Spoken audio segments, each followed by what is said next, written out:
ನಮಸ್ತೆ ಎಲ್ಲರಿಗೂ. ಇವತ್ತು ಬೆಳಿಗ್ಗೆ ಬೇಗ ಕೆಲಸ ಮುಗಿಸ್ಬೇಕಿತ್ತು. ಯಾಕೆ ಅಂತಂದರೆ ಮಧ್ಯಾಹ್ನ ಮೈಸೂರಿಂದ ನಮ್ಮಿಬ್ಬರು ಸ್ನೇಹಿತರು ಬರಲಿಕ್ಕಿದ್ರು. ಮಧ್ಯಾಹ್ನ ಅಷ್ಟೊತ್ತಿಗೆ ನಮ್ಮ ಬ್ರದರ್ಸ್ ಬಂದರು. ಅವರಿಗೆ ಹಲಸಿನ ಹಣ್ಣನ್ನ ಕಿತ್ಕೊಟ್ಟಿದ್ದೆ. ಕೈ ಹಾಕಿ ಬ್ರೋ. ಡ್ಯಾಡಿ ಏನು ಮಾಡ್ತಾವ್ರೆ? ಮನೇಲಿದ್ರು.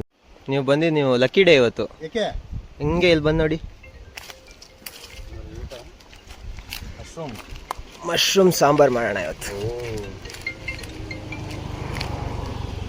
ಇದು ತಿನ್ನೋದೇನಾ? ಹಾಂ, ತಿನ್ನೋದೆ. ಇಟ್ಕೊಳ್ಳಿ. ಒಳ್ಳೇದು ಬ್ರೋ, ಇದು ಹೆಲ್ತ್ ತುಂಬ ಒಳ್ಳೇದು. ಅಮ್ಮ ಮಾಡ್ತಾರಾ?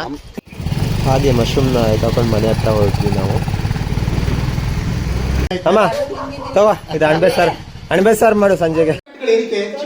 ಬ್ರೋ 2 ಥರದ ಹನಿ ಇದೆ, ತೊಳಿ. ಅಲ್ಲ ಟೇಸ್ಟ್ ಮಾಡಿ. ಟೇಸ್ಟ್ ಮಾಡಲಿಕ್ಕೆ ಇದು ಹಿಡ್ಕೊಳ್ಳಿ. ಮಾಡಲಿಕ್ಕೆ ಅಂತಂದರೆ ಒಂದು ಸ್ಪೂನ್ ಬೇಕು. ಇಲ್ಲ ಕೈಗೆ ಹಾಕೊಳ್ಳಿ ಬ್ರೋ, ಹಂಗಾಗಿ ಹಿಂಗೆ ಹಾಕೊಳ್ಳಿ. ಇರಿ ಒಂದು ನಿಮಿಷ. ನಮ್ಮ ಸುನಿಲ್ ಬ್ರೋಗೆ ನಾನು ಹಾರ್ವೆಸ್ಟ್ ಮಾಡಿದ್ದ ಜೇನಿನ ಟೇಸ್ಟ್ ಮಾಡ್ಲಿಕ್ಕೆ ಕೊಟ್ಟೆ. ಹಾಗೆ ಇನ್ನೊಂದು ಫ್ಲೇವರ್ದು ಜೇನು ಕೂಡ ಟೇಸ್ಟ್ ಮಾಡ್ಲಿಕ್ಕೆ ಕೊಟ್ಟೆ. ಇದು ಬೇರೆ ತಿಂಗಳಲ್ಲಿ ಹಾರ್ವೆಸ್ಟ್ ಮಾಡಿದ್ದು. ಹೊಸಿ ಥರ ಜೇನುಗಳವ ಬ್ರೋ. ನಂತರ ಮನೆಯಿಂದ ಬೆಟ್ಟದ ಕಡೆಗೆ ಪ್ರಯಾಣ ಶುರುವಾಯಿತು. ಬೈಕಲ್ಲಿ ಹೋಗಿ ಆಫ್ ರೋಡ್ ಮಾಡಿ ಅಲ್ಲಿಂದ ಮತ್ತೆ ಸ್ವಲ್ಪ ಟ್ರೆಕ್ ಮಾಡಿ ಫೈನಲಿ ಪೀಕ್ ರೀಚ್ ಆದ್ವಿ.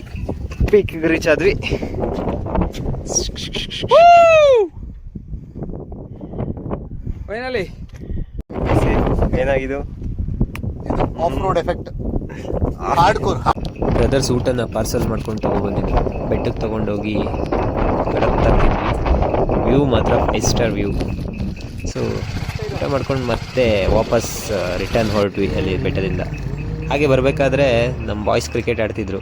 ನಾವು ಕೂಡ ಜಾಯಿನ್ ಆಗಿಬಿಟ್ಟು ಒಂದು ಅರ್ಧ ಗಂಟೆ ಕ್ರಿಕೆಟ್ ಆಡ್ಕೊಂಡು ಹೋಗೋಣ ಅಂತ ನಿಂತ್ವಿ. ಬಟ್ ಅರ್ಧ ಗಂಟೆಗಿಂತ ಜಾಸ್ತಿನೇ ಆಯಿತು. ಒಂದು 3-4 ಮ್ಯಾಚ್ ಆಡಿಕೊಂಡು ನಂತರ ಬೇರೆ ಕಡೆ ಇನ್ನೊಂದು ಟ್ರೆಕ್ ಮಾಡೋಣ ಅಂತ ಹೊರಟಿದ್ವಿ.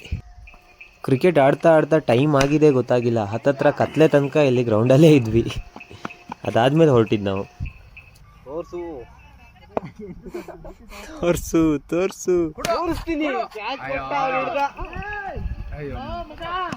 ಸೊ ಮ್ಯಾಚ್ ಎಲ್ಲ ಮುಗಿಸ್ಕೊಂಡು ಇನ್ನೊಂದು ಬೆಟ್ಟ ಟ್ರೆಕ್ ಮಾಡಲಿಕ್ಕೆ ಒಂದು 4 ಕಿಲೋಮೀಟರ್ ಇತ್ತು ಗ್ರೌಂಡಿಂದ ಹೊರಟ್ವಿ. ಬಟ್ ನೈಟ್ ವ್ಯೂ ಮಾತ್ರ ಕ್ರೇಜಿ.